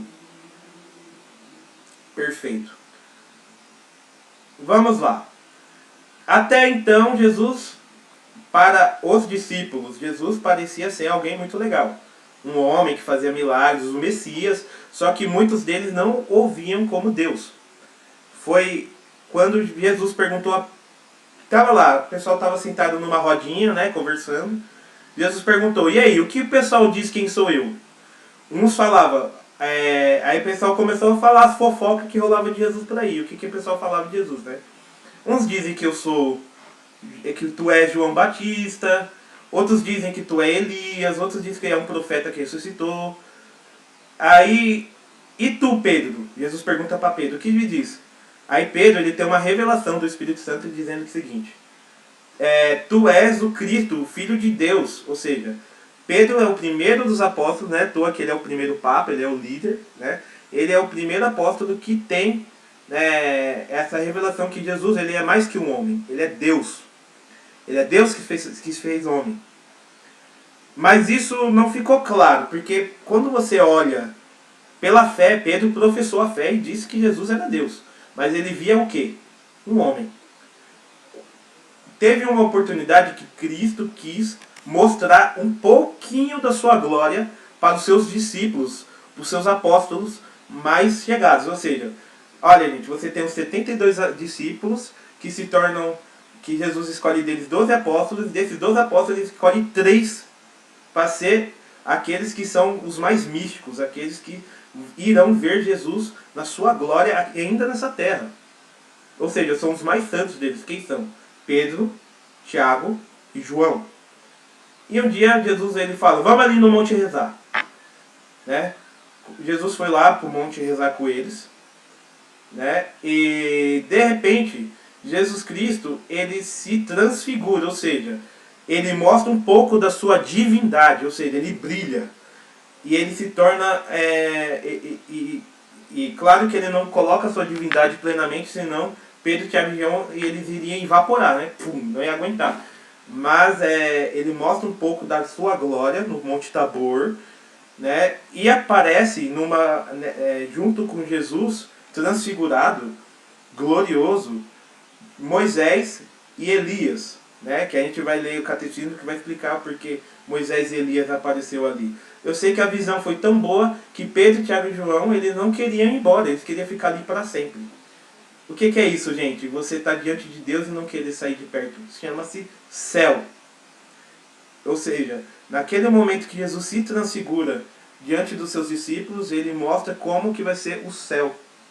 Ou seja, o céu é o lugar onde a gente quer fixar a nossa tenda. Pedro, Tiago e João queria fazer uma tenda e não sair mais dali. Né? Só que logo essa transfiguração de Jesus acaba, ele volta a aparentar ser um homem. Ele é um homem, né? Ele volta a ficar só com a vista de homem. Eles não conseguem mais ver a divindade de Jesus, né? Clara. E por que Jesus faz isso? Então vamos ler o que diz o Catecismo da Igreja Católica. Número 554, a transfiguração de Jesus. A partir do dia em que Pedro confessou que Jesus era o Cristo, Filho de Deus vivo, o Mestre começou a explicar aos seus discípulos que tinha de ir de Jerusalém e lá sofrer, tinha que ser morto e ressuscitar ao terceiro dia. Pedro rejeita esse anúncio e os outros também não entendem. Então, por que Jesus se transfigura para Pedro e os outros? Porque todo mundo aceitou que Jesus Cristo era o Messias. Eu sou o Messias, ok, acredito. Eu faço milagres, ok, acredito. Eu sou Deus, Pedro falou, também, ok, acredito. Agora eu vou morrer numa cruz miseravelmente. Aí Pedro não aceitou. Ele não entendia porque Jesus tinha que morrer numa cruz. Então Jesus, quando ele leva Pedro, Tiago e João, ele vai mostrar quem ele realmente é em essência. Para eles entenderem que é necessário que Jesus morra na cruz para que a humanidade seja salva. Então, continuando. É nesse contexto que se situa o episódio misterioso da transfiguração de Jesus. No cimo de uma alta montanha, perante 3 testemunhas, por ele escolhidas, Pedro, Tiago e João, o rosto e as vestes de Jesus retornam-se fumegantes de luz. Moisés e Elias aparecem e falam da sua morte que ia consumar-se em Jerusalém. Uma voz da nuvem envolve, e uma voz do céu diz, esse é o meu filho predileto, escutai-o. Então, Jesus ele aparece glorioso, divino, com Moisés, que significa todo aquele Antigo Testamento que a gente estudou, Elias, que significa todos os profetas que falaram de Jesus, falando para Jesus que ele iria morrer em Jerusalém para salvar aqueles que estavam assistindo, Pedro, Tiago e João, e que representam toda a humanidade. E veio uma voz do céu que dizia, esse é o meu filho, escutai-o. Escutai-o. Aí, Pedro, Tiago e João, será que vocês têm alguma dúvida que Jesus tem que morrer em Jerusalém? Se é o próprio Deus, Moisés e Elias que estão falando? Mesmo assim, a gente vai ver na aula, quando a gente for falar da paixão de Cristo, que Pedro arregou, né? Que Pedro peidou na hora H. E mesmo vendo tudo aquilo, vendo Jesus divinizado, vendo Moisés, Elias, vendo Deus Pai do céu falando, Pedro e os discípulos, deu no pé. Somente um que estava ali no Monte Tabor ficou com Jesus até o final. Foi o mais jovem de todos, foi João. Né? E agora o segundo momento. Um antegozo do reino, a transfiguração. Por um momento Jesus mostra sua glória divina. Catecismo 555. Por um momento Jesus mostra sua glória divina, confirmando assim a confirmação de Pedro, mostrando também que para entrar na sua glória tem que passar pela cruz de Jerusalém. Então Jesus está falando, olha, eu vou passar pela cruz, mas depois da cruz é isso aqui, ó, que vocês vão ver, né? Moisés e Elias tinham visto a glória de Deus sobre a montanha. A lei e os profetas tinham anunciado o sofrimento do Messias. A paixão de Jesus é da vontade do Pai. Filho age como servo de Deus. A nuvem indica a presença do Espírito Santo. Aparece toda a Trindade. O Pai na voz, o Filho na humanidade e o Espírito Santo na nuvem luminosa. Transfigura-te sobre a montanha, e na medida em que isso eram capazes, os seus discípulos contemplaram a tua glória, ó Cristo Deus, para que, quando te vissem crucificado, compreendessem que a tua paixão era voluntária, e anunciaste ao mundo que tu é verdadeiramente a irradiação do Pai. Então, pessoal, você tem aqui Jesus que aparece com Pedro, Tiago e João, dizendo: vocês não entenderam o que Moisés quis dizer? Vocês não entenderam o que o Elias quis dizer? Que o Messias iria vir, mas que ele iria sofrer e morrer na cruz. É isso, gente. Pedro, Tiago e João viam aquilo, ficaram maravilhados, queriam ficar ali para sempre, só que o que aconteceu? Eles não entenderam nada. Eles não entenderam nada, eles só viram aquilo, acharam lindo, mas na hora que Jesus começou a apanhar, na hora que eles ficaram com medo de apanhar eles também, né? Só João que foi o mais corajoso, mas João ficou ali, ó, na barra de Nossa Senhora, né? Porque se não fosse Maria, João tinha corrido também, né? Mas Pedro negou Jesus 3 vezes. Tiago fugiu. E eles viram Jesus transfigurado. E eles viram Moisés e Elias falando: suas antas, vocês não estão entendendo que para Jesus salvar vocês, para que o reino de Deus aconteça, é necessário passar pela cruz. E depois da cruz ele mostrou o prêmio que vem depois da cruz. O prêmio é esse, a glória. E mesmo assim eles ficaram com medo do sofrimento. Porque é isso que nós somos, pessoal. Deus pode aparecer e mostrar sua glória para nós. Se a gente não tem fé, se a gente está com o coração fraco, a gente vai, na hora H, a gente vai fugir. Entendeu? E aqui, o último momento da nossa aula, Jesus está chegando o momento que Jesus está se aproximando da sua morte. Jesus ele se reúne com os seus discípulos na instituição da Eucaristia. Ali vai ser celebrada a primeira missa. Ali os apóstolos eles vão ser ordenados padres, né? Eles vão ser ordenados bispos. E ali vai acontecer a primeira missa. Sabe a missa que você vai todo domingo? A primeira vai acontecer aqui agora. E quem vai ser o presidente da celebração? Vai ser Jesus, o próprio Jesus. E ele vai deixar para nós o sacramento do corpo e sangue de Cristo. Então, sem mais delongas, vou ler aqui. João 13 vai falar sobre Jesus lavando os pés dos discípulos, né? Jesus lava os pés dos discípulos para dar o exemplo que nós temos de ser humildes e servir o nosso próximo. Se Jesus, que é Deus, nos serve, por que nós, que somos mortais, não serviremos aos nossos irmãos? Lava-pés também significa que Jesus quer lavar nossos pecados para que possamos ter parte com Ele na comunhão. Então, o que aconteceu? Jesus reuniu seus 12, só a nata, só os apóstolos, e antes de começar a ceia de Páscoa, ele começou a lavar os pés dos discípulos. Pedro falou: sai fora, eu que tenho que lavar seu pé, Jesus, não ao contrário. Aí Jesus: se não deixar eu lavar o seu pé, você não vai ter parte comigo não. Ou seja, Jesus está querendo dizer o seguinte: se Ele que é Deus, Ele nos serve, nós que não somos nada, e por que nós não podemos servir aos outros? Né? Se Jesus que é Deus serve a criatura, por que a criatura não pode servir a criatura? Ou seja, ele dá o exemplo.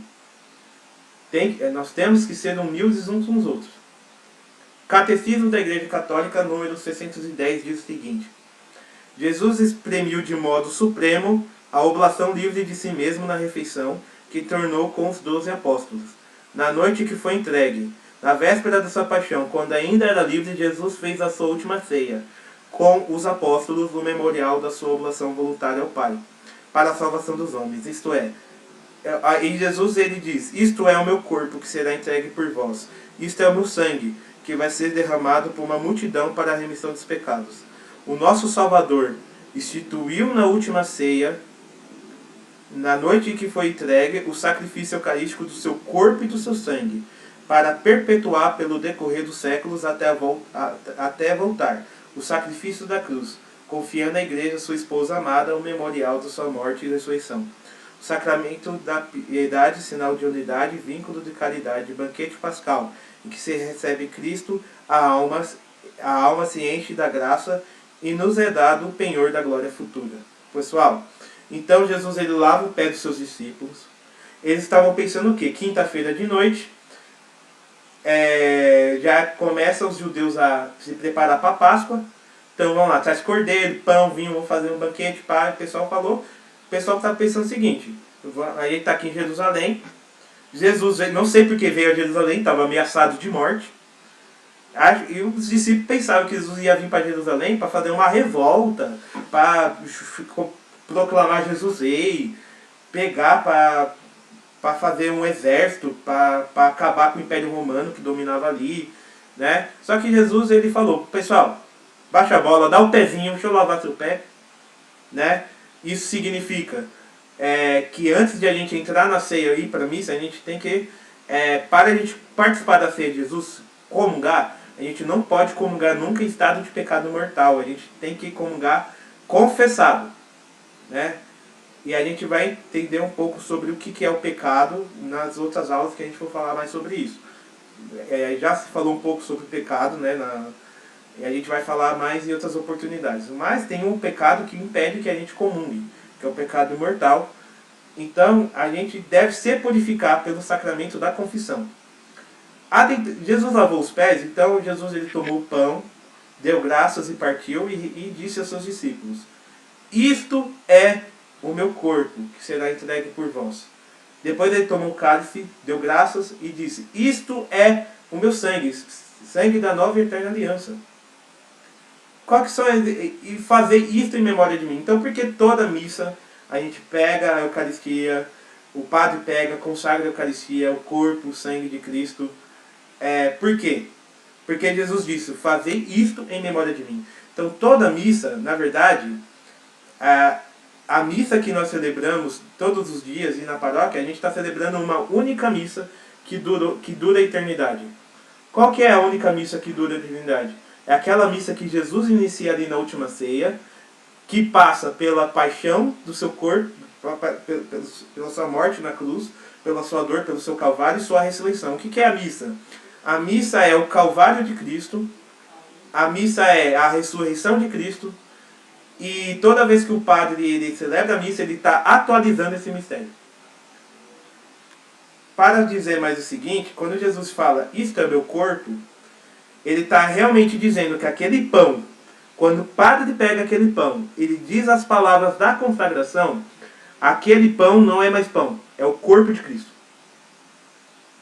Quando o padre ele pega o vinho e diz as palavras da consagração, quando o padre ele é validamente ordenado, ou seja, quando é um padre de verdade, não sei se é padre fake, tá?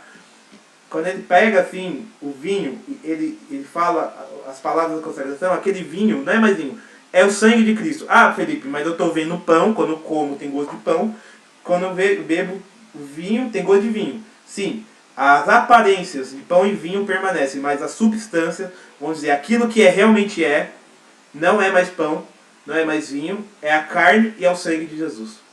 Por que Jesus quis fazer isso? Porque Jesus ele quer permanecer conosco, e Jesus promete, eis que permanecerei convosco todos os dias. Ou seja, a Eucaristia é o corpo de Cristo, que nós comungamos o corpo de Cristo, e nós bebemos o sangue de Cristo para que nós possamos viver a vida de Cristo. Aí você pergunta o seguinte, Felipe, então por que o pão não vira uma carne de verdade? Quem ia comer um pedaço de carne sangrando? na missa. Jesus ele deixa o pão e o vinho para nós, para se transformar no seu corpo e sangue, porque ia ser repugnante você comer um pedaço de carne, tomar um gole de sangue, certo? E também porque o pão e o vinho ele é fácil de plantar e semear em todos os lugares do mundo. Né? Então, como você tem facilidade de ter pão e vinho em todos os lugares do mundo, o pão e o vinho que Jesus escolheu para que fosse transubstanciado. Essa palavra transubstanciação significa mudança de substância, ou seja, a aparência do pão e do vinho continuam, mas aquilo que não é mais pão nem vinho, é o corpo e o sangue de Cristo. É claro que isso é um milagre. Então, todas as missas, o padre ele faz um milagre. Qual que é o milagre? Ele, pelas palavras da consagração, transforma aquele pão e aquele vinho no corpo e no sangue de Jesus Cristo. E todas as vezes que nós comungamos o corpo e o sangue de Cristo, nós estamos participando da sua morte e da sua ressurreição. Ou seja, a missa, ela começou ali, naquela Santa Ceia, e ela continua até hoje. Toda vez que um padre celebra uma missa, ele está, vamos dizer, atualizando, ele está colocando aquilo no passado no hoje. Então toda missa, você está tendo a crucificação, a morte e a ressurreição de Cristo. Toda missa. Mas tipo assim, Jesus ele não está sofrendo de novo.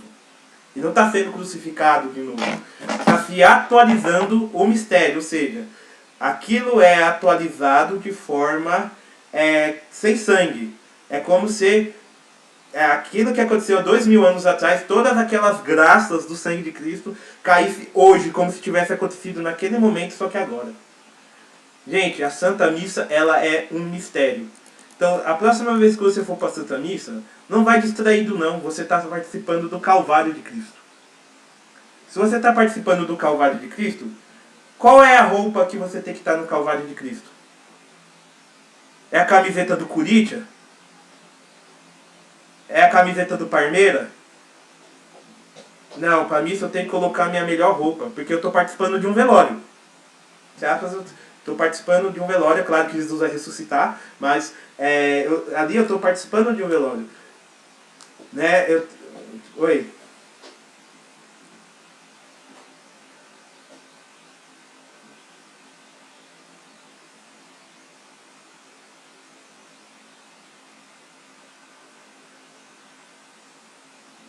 Sim, aí eu acho engraçado o pessoal, né, já para encerrar nossa aula, tá? O pessoal, eles, para ir diante de um juiz, num julgamento, ou numa corte, o pessoal bota a maior roupa social, bonita, né? Aí vai pra missa de shortinho, vai pra missa de decote, como se você tivesse ido para qualquer lugar, mano. Né? Não dá para entender. Ali você está diante do seu rei. Ali você está diante do seu Senhor. Seu Senhor que está sofrendo, seu Senhor que está se sacrificando por você, te dando a graça de você comungar seu corpo e sangue. E aí você vai de qualquer jeito, relaxado. Hoje eu vou para um casamento, eu vou de social, né? Vou bonito. Amanhã eu vou para a missa, sei lá, de bermuda. Não dá, né? Ou seja, a gente tem que ter esse olhar no que é sagrado. Com isso, a gente vai falar mais sobre o sacramento da Eucaristia, falar mais sobre a transubstanciação, quando a gente for falar dos 7 sacramentos, tá? A gente vai falar com mais detalhes, ok? Inclusive o meu TCC de especialização eu escrevi sobre isso, sobre a transubstanciação. Eu sou uma pessoa que, graças a Deus, eu sou um pouco mais capaz, né, de falar, mas a gente tem que ter muita humildade, porque esse é um mistério que eu dedico à minha vida. Eu amo a Sagrada Eucaristia.